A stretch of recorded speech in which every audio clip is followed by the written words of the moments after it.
Hey everyone, I'm Darcy Shanklin, Editor-in-Chief of Charleston Magazine, and welcome to our first Party Talk podcast. I am here with Blythe Hill from Yaj Events, and she and her little girl's birthday is featured in our April 2018 garden issue. It's called Secret Garden Birthday Party with Blythe Hill. Blythe, thank you so much for joining us. Thank you, Darcy, for having me, and hello, everybody. And I should give a big shout out to our sponsor. Thank you, Florence CVB. Check out the Pecan Trail. So, we are here at the Parsonage, which is a beautiful location. How did you pick this for Millie's first birthday? Well, for Millie's birthday, I really wanted an intimate space with lots of color. I knew I wanted a garden party. And being an event planner, I, of course, knew about the Parsonage, and it's one of my favorite places in town. And it's really easy to use because it does have a beautiful outdoor space, a Charleston piazza. She does have quite a bit of furniture, so there wasn't too much that I also had to bring in, like a typical venue. And also didn't want to host it at my house where I had to clean up and prepare for all of my guests. You kind of come and you make things pretty and then you leave. Exactly. Well, it's a beautiful courtyard garden here and a piazza, which is really smart to have, especially for a spring party because you just don't know what the weather's going to do. Right. And we were constantly watching that and worried about it being too cool. And that's another great feature is you can use the inside as well. There's plenty of rooms, and that's one thing just to keep in mind when you are having an outdoor birthday party, whether it's a garden party or just a traditional backyard, is to always have a backup plan for rain. Exactly. So planning for here, how did you make this your own? Because this is a gorgeous garden party, and while they have the wonderful bones of a garden here and some really great foliage, how did you bring in color and make it your own? And how do you... Well, linens are probably a favorite piece of any type of event for me. I think you can really make a party with a linen. And you can rent linens, buy linens from really anywhere online, or pick up some in Charleston like Snyder that works. All kinds of event rental companies. Right. And it's really easy to even grab some chairs and, tables if that's not something that you have at your house. And then, of have course, it all delivered and all picked up. Right. Yeah. They make it really easy, or you can pick it up on your own, whichever you prefer. And then, of course, flowers were a big part of this party. And a dear friend of mine, Stephanie Gibbs, who's a florist who I work with quite a bit, we really collaborated for a long time on making the perfect arrangements. Well, I'm noticing there's just the most gorgeous color palette here, lots of pinks and oranges and pale greens. What's your advice to our listenership and out there for how do you pull that together in a cohesive way? Sure. I'm not afraid of color. And you can come to my house. I've got hot pink and green everywhere. But I don't think you need to worry about your blues and your greens. When it comes to spring, especially in gardens, in Charleston gardens, there's all kinds of colors throughout the garden. And as long as you tie in other components, like your cake, and maybe some napkins or your invitations to really make it cohesive, you really don't have to worry too much about what colors you put together as long as they're in that sort of spring tones, like the oranges and the pinks and the greens. And it's really easy in the springtime too because there are so many great flowers out there.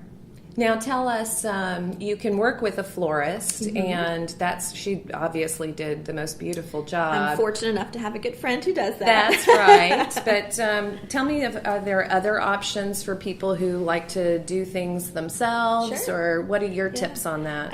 A secret place for me, maybe not secret for everybody, is Trader Joe's as well as Whole Foods in Mount Pleasant. They get fresh flowers every day, and they're really, really affordable. There's also some wholesale florists like Horst, and you can literally walk into their big walk-in cooler and walk out with bunches of flowers. And places like that also sort of work with you and kind of tell you what goes together, and they're there to help. Oh, that's fantastic. Yes. Oh, yeah. And they wrap it out and take it to your car. So and cost effective? Very cost effective, yes. That's fantastic. What kind of time frame do you tell people to plan ahead for if they're wanting to do some DIY elements or do part of the party themselves? How much time should they plan out? If you're ordering your flowers or picking them up on your own, you can actually order from Horse weeks in advance, which I do recommend doing, unless you're a wing it kind of person. I'm a planner, so I do like to at least plan out that I know that they would have some in stock, or even order some specific ones for you. And you don't have to be a florist or a planner to order that from them. You truly can call them up and say, do you mind sending 3 bushes of peonies next Friday down in pink, and they'll tell you the price. It's very easy. Oh, that is easy. But yeah, for DIY, I get intimidated by calling a wholesale florist because they're used to working with the pros. Anybody and everybody. When you go in there, there's folks who are picking up stuff for their kids' school or churches or just a dinner party they're having for their friends. It's so easy, and they're so welcoming in there. Well, this is a gorgeous party. I encourage everybody to check out the photos that Jennings King took of this. And it was Millie's actual first birthday last year. It was. And I'm curious because it's really gorgeous, and it's more than just a celebration for her, though, isn't it? Right. It was really for myself, my husband, a celebration of her first year of life, and all the people that were with us the first year of life and really helped us get through that. So it's everybody's celebration. It's everybody, grandparents, great-grandparents, cousins, aunts, all of our dear friends who had call for advice. Right.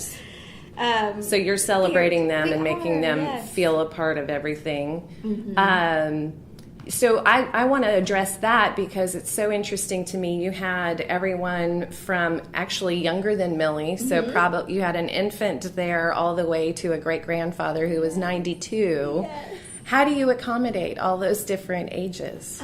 You have to have, for one, we can start with the older. There's always got to be some sort of seating. Make it comfortable for everybody, even those who are the littlest that are coming. Spaces for them to relax, to feel comfortable. You want to do it during also a time that kind of works for a lot of people. And, with Millie, we did it in the morning time around 11. And if you are having a lot of kids, I think we all know that children are happy in the mornings. Not their afternoon where they need a good nap. Not right before nap time, right? No. And, you also... And maybe for the grandparents, too. Right, they need a nap. I needed a nap after this party. So, but, you have lots of food and a variety of food as well. And that was really important. I spent a lot of time on the menu. We had some really fun things that we've done for years, like my cucumber sandwiches and my mom's sausage balls. And thank you for sharing those recipes with us. Everyone can find those recipes either in print or online. It's always nice to share. And it looks like you had quite a spread as well. Was that from Hamby's? A lot was from Hamby's. We got, of course, some Chick-fil-A chicken nuggets because you can't go wrong with kids. And that is very smart. Yeah, and there were some sweet things on there as well as some healthier because you got to be a little bit healthy with children. Talk about beverages. How do you typically set up a beverage station for a party?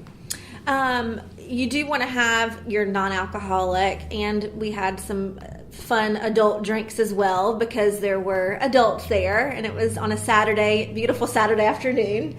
So a little champagne or mimosas. Champagne, some rosé, local craft beers for the guys because we did invite dads too.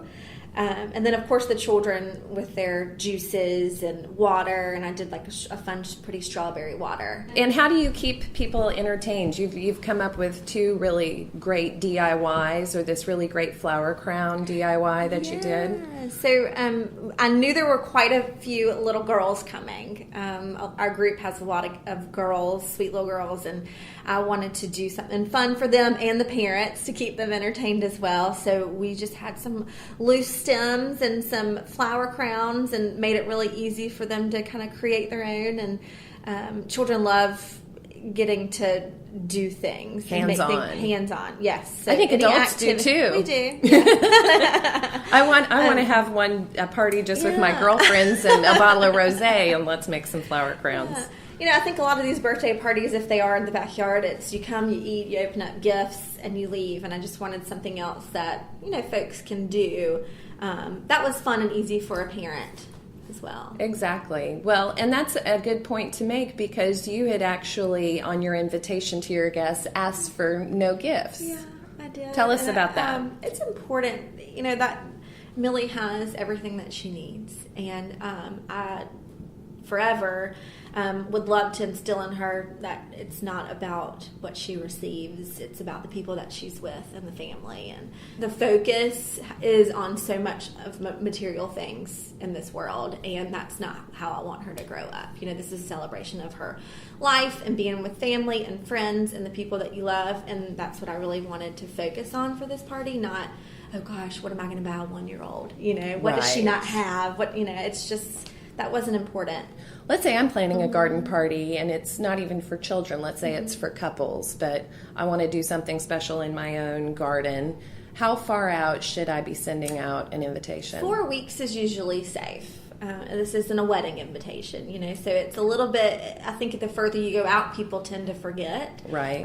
But then 2 weeks, folks make their plans. So, usually a month is always a good timeline to get those out. Okay, and how about following up on RSVPs? And I have to admit, I'm one of those people who's really bad at the RSVP, and I need to get better about that.